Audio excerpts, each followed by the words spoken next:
Good evening students, this is Santosh Kumar Sinha, your English faculty and welcome to my channel that is called ज्ञान गुरु English. आपके सामने मैं फिर वही questions लेके आया हूँ that is called one word substitution यानी कि वोकेबलरी। और इंडिया के किसी भी जनरल कंपटीशन इंग्लिश का जो होता है उसमें टॉपिक बहुत ज़्यादा इंपॉर्टेंट है, इसलिए इस पर किसी भी कैंडिडेट को अच्छा फोकस करना जरूरी है क्योंकि इसमें बहुत ज़्यादा स्कोर होता है। इसलिए आप लोगों से अपील है कि इस टॉपिक को अच्छा से पढ़िए जिसमें आपको किसी भी इंडिया का एग्जाम जो इंग्लिश का होगा उसमें आपको अच्छा से अच्छा इसमें स्कोर होगा, अच्छा नंबर मिलेगा। चलिए फटाफट बिना टाइम को गंवाएं और आज का हम लोग सेशन शुरू करते हैं। यानी कि आज का पहला क्वेश्चन देखते हैं, वन वर्ड सब्स्टिट्यूशन यानी कि हिंदी में बोलते हैं एक शब्द अनेक शब्दों का एक शब्द, उसी का है। देखते हैं कि पहला क्वेश्चन क्या बोलता है और उसका करेक्ट आंसर भी दिया हुआ है बगल में। So let's see question number 1, collection of coins is called numismatics. यानी कि जब कॉइन्स को कलेक्शन किया जाता है, the method of collecting coins is called numismatic. यानी कि एक ऐसा मेथड जिसमें हम कॉइन्स को एंशिएंट कॉइन को इकट्ठा करते हैं, गैदरिंग करके रखते हैं, उसको बोलते हैं न्यूमिस्मेटिक। और ये क्वेश्चन एसएससी के लिए बहुत ज़्यादा इंपॉर्टेंट है और एसएससी में बहुत ज़्यादा ये पूछता है।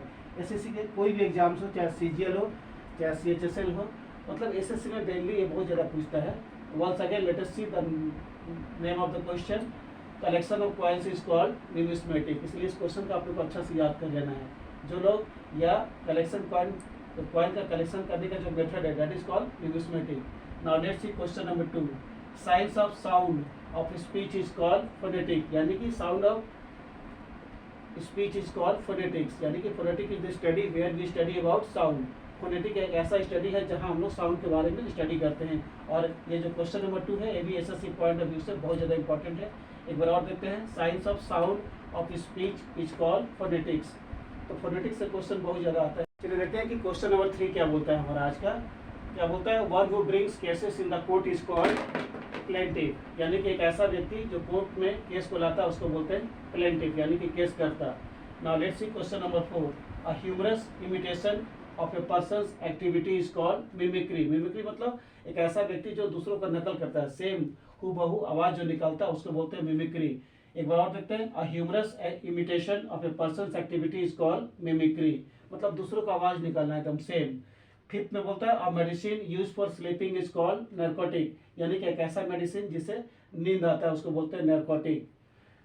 सिक्स में बोलता है, an occasion of a great importance is called moments. यानी कि कोई महान जो ओकेजन होता है उसको बोलते हैं हम लोग मोमेंटस या मोमेंटम भी बोल सकते हैं हम लोग।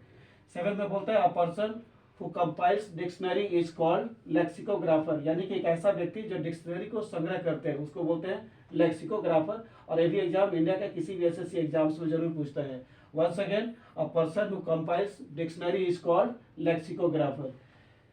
8 में देखते हैं, a person who loves human beings. यानी कि एक ऐसा व्यक्ति जो ह्यूमन बींग्स को लाइक करते हैं, मानव जाति से प्रेम करते हैं, उनको बोलते हैं हम लोग फिलांथ्रोपिस्ट। और ठीक इसका उल्टा है, a person who hates human beings. एक ऐसा आदमी जो मानव जाति से जो नफरत करता है उसको बोलते हैं हम लोग मिजांथ्रोपिस्ट। तो एग्जाम में या तो फिलांथ्रोपिस्ट या मिजांथ्रोपिस्ट से एक क्वेश्चन आता ही है।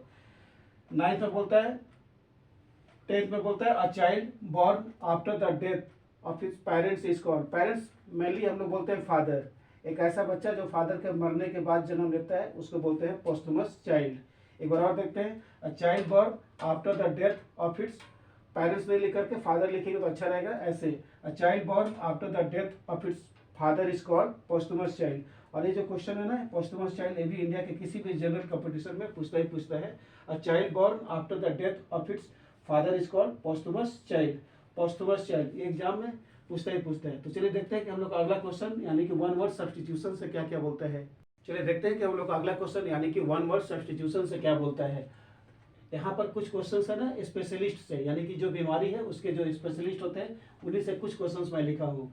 तो क्वेश्चन नंबर 1 बोलता है, स्पेशलिस्ट से क्या बोलता है, a specialist of heart disease is called cardiologist. यानी कि एक ऐसे डॉक्टर जो हार्ट के बारे में एक्सपर्ट है उनको बोलते हैं कार्डियोलॉजिस्ट। और ये भी क्वेश्चन एग्जाम्स में आता है। सेकेंड क्वेश्चन बोलता है, a specialist of skin disease. एक ऐसे डॉक्टर यानी कि एक ऐसा एक्सपर्ट जो स्किन के बारे में एक्सपर्ट है उसको बोलते हैं डर्माटोलॉजिस्ट। थर्ड में आता है, स्पेशलिस्ट ऑफ नर्व डिजीज, यानी कि जिसको नर्व का डिजीज है उसको बोलते हैं न्यूरोलॉजिस्ट। उसके बाद में बोलता है, specialist of ear disease is called otologist. यानी कि नेत्र का जो स्पेशलिस्ट होते हैं आंख के बारे में, ओटोलॉजिस्ट। फिफ्थ में बोलता है, specialist of nose disease is called rhinologist यानी कि नाक विशेषज्ञ, यानी कि एक ऐसे डॉक्टर, एक ऐसा एक्सपर्ट जिनको नाक के बारे में ज़्यादा जानकारी है। तो ये 1 to 5 तक जो था ना स्पेशलिस्ट था कोई बीमारी का। और 6 से जनरल क्वेश्चन है। देखते हैं 6 में क्या बोलता है। Government by one person is called autocracy, यानी कि ऐसा गवर्नमेंट जिसको एक ही आदमी चुन के लाया उसको बोलते हैं ऑटोक्रेसी, यानी कि निरंकुश शासन। 7 में बोलता है a state without government is called, एक ऐसा स्टेट जहां पर कोई सरकार नहीं है उसको बोलते हैं एनार्ची, यानी कि अपराजिता। 8 में बोलता है absence of law and order is called anarchy, उसको भी बोलते हैं जहां पर लॉ एंड ऑर्डर है ही नहीं, एक ऐसा स्टेट जहां पर लॉ एंड ऑर्डर का कोई सीन नहीं है, अराजकता उसको बोलते हैं। 9 में बोलता है a dead body of human being is called, यानी कि मानव का जो डेड बॉडी है उसको क्या बोला जाता है। मनुष्य का जो डेड बॉडी है उसको बोला जाता है कॉर्प्स, यानी कि मनुष्य का शव, कॉर्प्स, CORPS। ये भी क्वेश्चन इंडिया के किसी भी जनरल कंपटीशन में इंग्लिश में आता ही है। 10 में बोलता है a dead body of animals is called, यानी कि जानवरों का जो डेड बॉडी होता है उसको बोलते हैं कार्केस, यानी कि जानवर का शव। तो दोनों में से कोई क्वेश्चन तो आता ही है, या तो ह्यूमन बींग्स पूछ देगा या एनिमल्स पूछ देगा, इसलिए आपको दोनों को अच्छा से स्टडी करके जाना है। इंडिया के किसी भी जनरल कंपटीशन में 1 वर्ड सब्स्टिट्यूशन तो पूछेगा ही पूछेगा, और आपको पर डे अपने लेवल से इसको याद कर लेना है, मतलब 10 to 20 पर डे आपका जितना जो लेवल है उसको याद कीजिएगा, तो एक दिन आपका बहुत ज़्यादा वास्ट नॉलेज हो जाएगा। तो ये था हम लोग आज का कुछ सेशन का 1 वर्ड सब्स्टिट्यूशन। अगर आपको वीडियो अच्छा लगे तो इसको लाइक कीजिए, शेयर कीजिए और ज़्यादा से ज़्यादा इसको सब्सक्राइब कीजिए। Till then good night to all of you, thank you.